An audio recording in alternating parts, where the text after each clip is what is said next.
Chapter 9 Into the Fire. The Prism Music Festival holds high standards of behaviour, said the Whitehead as they made their way through the castle. We didn't do anything wrong, pleaded Kobe. Your attempts at comedy and her violent acts are not things we tolerate, came the crisp answer. Violent acts? Repeated Ruby in disbelief. I didn't even touch him. Please do not raise your voice at me, or you'll be escorted off the grounds immediately, replied the Whitehead. The trio fell silent and followed glumly behind as they snaked through the hallways of the castle's interior. Kobe couldn't help but notice the bright red suits of armor lining the walls as they went along. They appeared like some futuristic robots. He was about to ask the Whitehead when they came to an abrupt halt before a small door. Wait here, please, she said, and disappeared inside. The trio shot glances at each other and looked away, none able to meet each other's eyes. The Whitehead reappeared out of the doorway. You may come in now, she said sharply. Kobe followed behind Solomon and Ruby into a white cavernous room with an arched ceiling. Across the expanse of the far wall was a long desk and a window that displayed all the Prism Music Festival beneath it.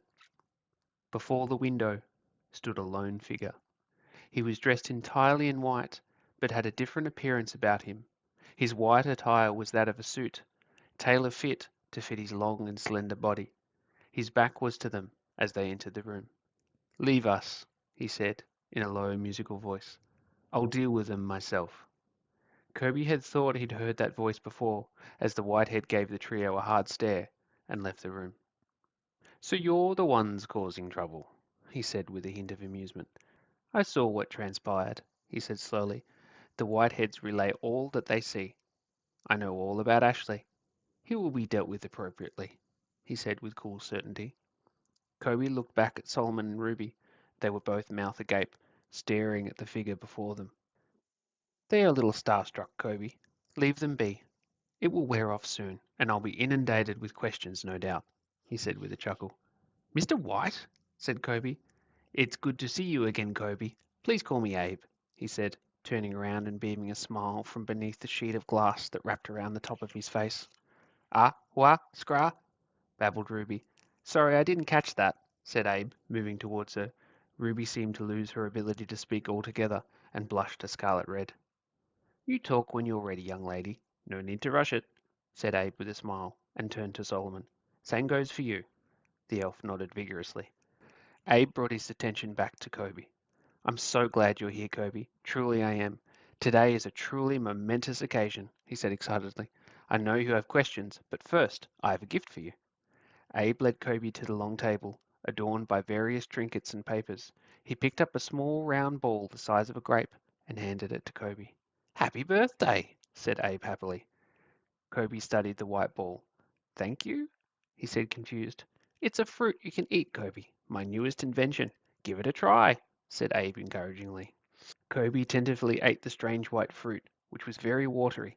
He swallowed it and felt exactly the same. You'll need to give it some time to start working, preempted Abe. They've definitely got some work cut out for them, he said, studying Kobe. Hey, what's that supposed to mean? Said Kobe, feeling hurt. Nothing at all, said Abe ruefully. Now, he said, clapping his hands together, don't worry about this talk of barriers. It's safe, and we'll have no problems from any unwanted guests getting in. Much more importantly, the prism phase will be starting soon. I was wondering if you'd all like to be participants. Kobe glanced back at Solomon and Ruby, who were both nodding furiously. What's the prism phase? Asked Kobe.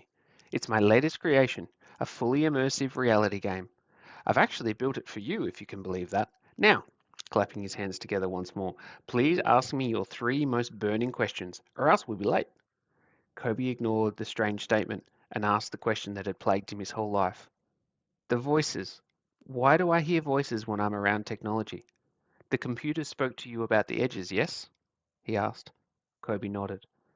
The voices are that of the edges, Kobe, the lost edges. They are trying to reach you. Alas, our current technology could not withstand their power for very long.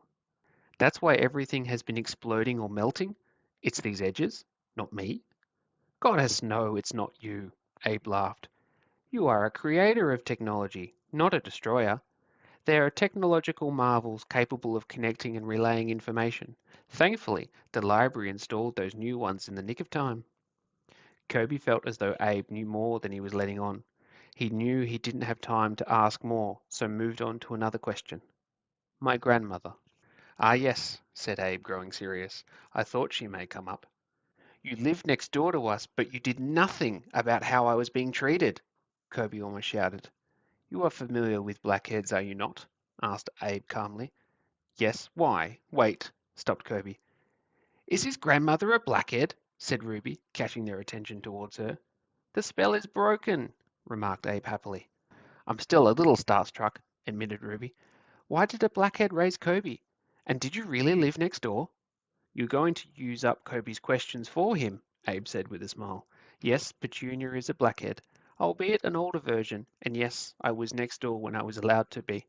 As to why she raised you, Kobe, and the manner of your treatment, he turned back to face him, you will find out soon enough. Now, we really must be off. You'll be departing soon. Kobe's mind whirled. The Edges were trying to talk to him, Blackheads had been raising him, and this strange man who'd lived next door to him his whole life was trying to get away. Kobe was about to protest when he heard a faint audible chime in his ears, and a voice said, Welcome to MindLink. Wait, what? Kobe said aloud. I just heard. Ah, good. You're connected, interrupted Abe. See if you can talk to one of your friends. Kobe has the MindLink, said Solomon, capturing their attention. The elf is with us too. How wonderful, said Abe. Yes, Kobe has the MindLink and more. It's my gift to him. Kobe, can you talk to me with your mind? Said Solomon inside Kobe's head. Kobe stopped himself from replying out loud and said within his mind, Yes, I heard him, exclaimed Solomon. All participants please come to the Great Hall, said the female voice in Kobe's head. Phase 1 is about to begin. That's our time up, said Abe. I'm sorry it couldn't be longer. Now we have a short walk ahead of us. Please follow me. Abe led them out the door and down the halls of the castle. Kobe, you must excuse me, Abe said inside Kobe's mind as they walked. Our time together is going to be very short. However, I can answer one more question you have while we walk down the hall. Who am I? Asked Kobe inside his mind. You are the Singularity, Kobe, came the reply, though you don't believe it right now or know what you're capable of. In time you will. You were made for great things, Kobe. You just need to believe it yourself. Kobe felt more confused than ever as they came to a large door. The whitehead that had escorted them to Abe was pacing back and forth before it. There you are, she said, exacerbated. You are late for your pre-flight checks. Follow me quickly, please. Pre-flight checks, said Ruby, sounding a little worried. Worry not, my friends, said Abe. You're in good hands. I will see you all on the main stage. Good luck. And with that Abe departed. Kobe watched him go, a lifetime of missed opportunities seeming to well up inside him as he disappeared around the corner. Inside, please, said the whitehead, capturing Kobe's attention. Right, sorry, replied Kobe, and moved inside. He entered a large banquet hall with several people in different colored spacesuits, similar to Kobe's. There were two girls with purple suits, one short, bald man with a green suit, and a tall, lanky man with his back to them in an orange suit. Whiteheads fitted and adjusted the suits as the room buzzed with anticipation. Noticing their arrival, two Whiteheads took Solomon and Ruby away to be fitted with their own spacesuits, while Kobe was left alone. He watched as the two girls in purple giggled at Kobe and whispered to each other. They seemed very familiar to each other, like twin sisters. Kobe moved away and came to where a man in green stood alone. Now what do you want? He said gruffly. Oh, he said, seeing Kobe. I thought you were a Whitehead. Why aren't you wearing a colored suit? He said, eyeing Kobe up and down with suspicious green eyes. I got this white one before I came in, replied Kobe, though I didn't know I'd need it. Hm, said the green man. If I'd known there were going to be shades to choose from, I'd have picked that instead. He sounded envious. Leave me alone, will you? I need to sync my mind link up. With that, he abruptly left, leaving Kobe alone once more. He shook off the rude interaction and walked over to see a man in a grey spacesuit standing with several whiteheads, appearing to be in an argument. I want to have a colour, he said vehemently. I refuse to participate unless I get a colour. Kobe recognized the voice and froze. Ashley turned and caught sight of Kobe, eyes going wide in surprise and then narrowing. You again, he spat. I thought I'd have you thrown out. His voice was bitter. Not yet, said Kobe, keeping his voice steady. What happened to Fat and Skinny? Did you lose your only friends you ever had? Kobe winced. Any witty retorts were lost as Ashley stared down his nose at him. Nothing to say, freak. Did the blackhead take your tongue as well? He said snidely. Kobe saw indents upon Ashley's neck, with hints of black nail polish. Kobe breathed steadily in and out, surprising himself with the courage inside, and said, You shouldn't pick on other people, even if they are different from you. Ashley mocked Kobe's statement with a baby-like reinterpretation before pointing his finger at him and saying, You're a freak, just like everyone else here. I'm going to be the mayor of Jinder, maybe even the next Abe. I deserve to be whatever color I want. Kobe found himself laughing, despite himself, sending Ashley into a rage. What's so funny? How dare you make fun of me, you little... Two hands clapped down on Ashley's shoulders before he could reach Kobe, holding him in place. There will be no acts of aggression towards other patrons at the Prism Music Festival. You will not be given a colour because of your behaviour, said the male Whitehead. Let me go, said Ashley, struggling to be free. You will come with me to the Mindlink Bay, said the Whitehead, and dragged an uncooperative Ashley to the other side of the room. Kobe surveyed the room. Purple, green, orange and grey. Where had he seen those colours before? Something maybe in the hallways? He racked his brain but couldn't remember. He saw a flash of red and yellow appear behind the change station and beheld Ruby, resplendent in red, closely followed by Solomon in dashing yellow, approaching. What do you think? Said Solomon, posing and flexing his non-existent muscles through the spacesuit. You look amazing, said Kobe. Ruby appeared less enthusiastic, eyes downcast. I feel like a balloon, she said mournfully. I might as well be wearing a sack. Kobe and Solomon tried to change her mind, but she remained sullen. Let's go to the upload station, suggested Solomon, hoping to lift the mood. The trio wandered across the large hall and found the remainder of the other coloured participants sitting before a low bench, their backs to them. What are they doing? Asked Kobe, as he saw none of them were moving. Linking, said Solomon. We sync the mind links in our heads with information stations. They both sat down, leaving Kobe standing.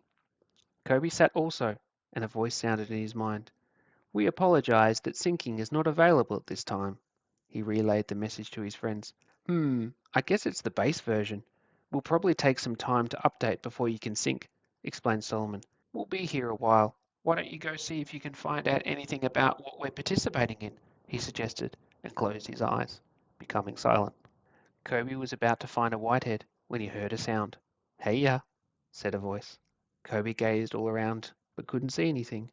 Up here, came a voice, sounding oddly familiar. Kobe gazed up and saw a figure in black sitting atop a beam that stretched across the expanse of the room. Its outfit shimmered, like the other suits did. Howdy, stud, came a sultry voice. Tia? Exclaimed Kobe. She giggled atop the beam. I'm so happy you remembered me, she said happily. What are you doing here? How did you... Kobe began, but was cut off as the sounds of doors opening and Abe walking in. There you are, Tia, Abe said, somewhat uncomfortably. Tia dropped from the ceiling beam, landing like a cat upon all fours. She brought herself upright, her curvaceous frame revealed within the tight black spacesuit. Her half-metal face was a mix of fear and uncertainty. You know the deal we have, Abe said, appearing to notice her trepidation. No harm will come to you. You will travel just like all the others. What is going on? Asked Kobe, confused. Meet the latest addition to the Prism phase. Now we have all the shades and colors of the nine, Abe said cryptically. She's coming too, said Kobe. Now that she's been changed by you, Kobe, I'd say she'd do anything you asked of her now. Tia gave Kobe a wink and wiggled her round figure at him, making Kobe blush. We're going to need all the help we can get. Tia has offered to help us. Now let's get the astronauts off the sync. It's time to start, said Abe with a clap of his hands.